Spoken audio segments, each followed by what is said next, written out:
Hello everyone, welcome back to the channel. It's Adam Ratliff with Adam So Fun, and today we're talking about the Laurastar Lift, any of them, the Lift Plus, the Lift Extra, or the Laurastar IZZI, and what is your upkeep and how do you clean them?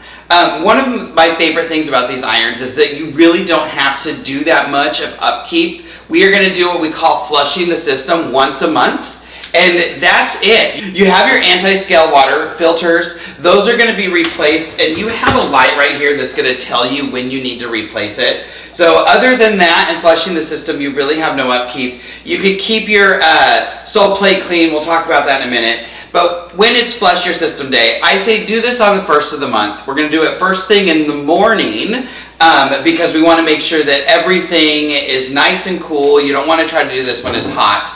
But my first step is I'm going to take this water filter out. I'm going to pour my water out.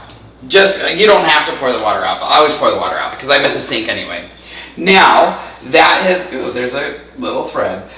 So now I can turn this around, and I have everything wrapped up into a nice little bundle. I'm going to take my iron out and expose this plug down here. So right here, there's a little cap. And there's a plug under here. So what we want to do is we want to take this plug out. I'm going to lift that cap up. Here's my plug.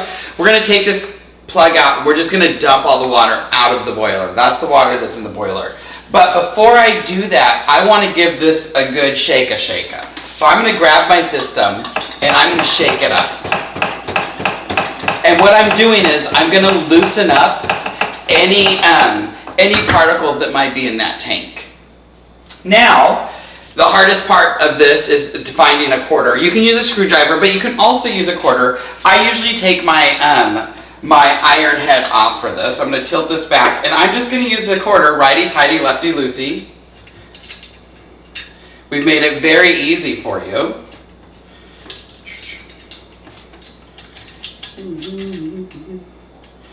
And here we have it. So here's my plug. I'm going to leave this right here because I'm about to put it right back in, and I am going to dump the water out. And it doesn't go fast. It's not a huge plug. And I'm also going to look to see if there's any sediment in that water that's coming out. You should not have much because I'm like, there's a piece of cheese because I'm dumping into my sink. You shouldn't have much because of those anti-calcium water filters. But we just want to check it. If you see stuff, you can do this twice. Some of you might not have known you were supposed to be doing this, so maybe you have to do it a few times. So now the water's out. I'm going to put my plug back in. If I can get it. Again, righty-tighty, lefty-loosey. I love that I can do this with a quarter, although I did have to go out to my car, because that's the only place I keep change. Who uses change and cash anymore? I know one of you just raised your hand, and that's okay. There's nothing wrong with it. There we are. So now I can put my cords back, set everything nice up and pretty. Leave that one out. There we go. And now I'm ready to go off and iron some more. This is when I would add some new water. Remember, we're never using distilled water. You can use tap water or you can use spring water, just never distilled.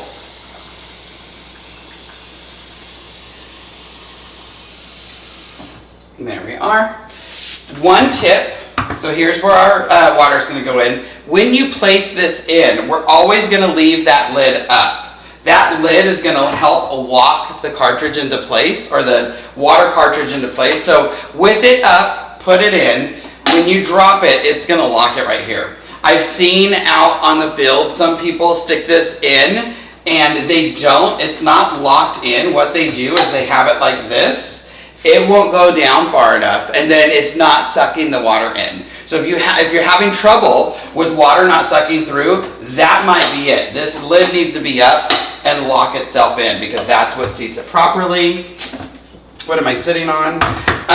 Now, one other thing, I guess there's going to be two other things.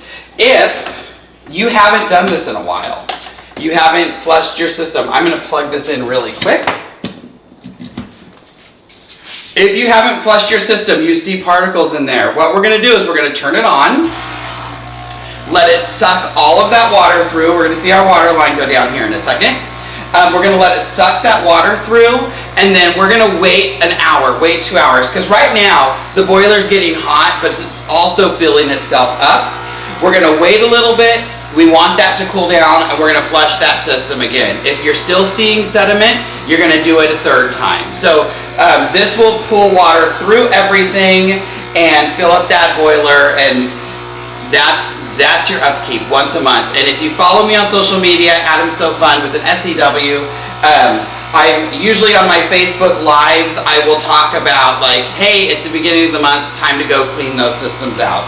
So that's this. If you find that your iron plate, it's getting hot because it's on, that gets hot pretty quick. You find that your iron plate is getting dirty, Laurastar does make this cleaning mat. So this is called the Protect Cleaning Mat. It's very easy to use. Oh gosh, I can't touch it. I'm going to turn my iron off.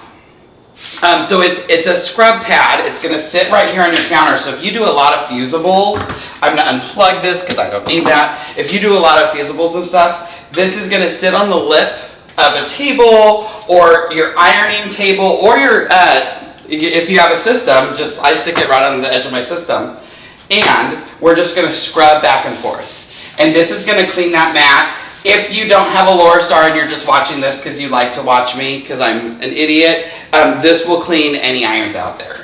So you can use it when it's hot, you can use it when it's cold. I find hot actually works a little better. We were using it in class because there was a lot of fusible. So those are ways to keep your iron clean. So don't forget, if you haven't done it, do it tomorrow because hopefully your iron's already been on today and it's already hot and pressurized. But do this once a month, keep those irons clean, and they'll be working perfect for you. So you know what I always say, at the end of the day, it's just quilting. We want to have a good time. So go clean those irons and have a good time. Bye guys.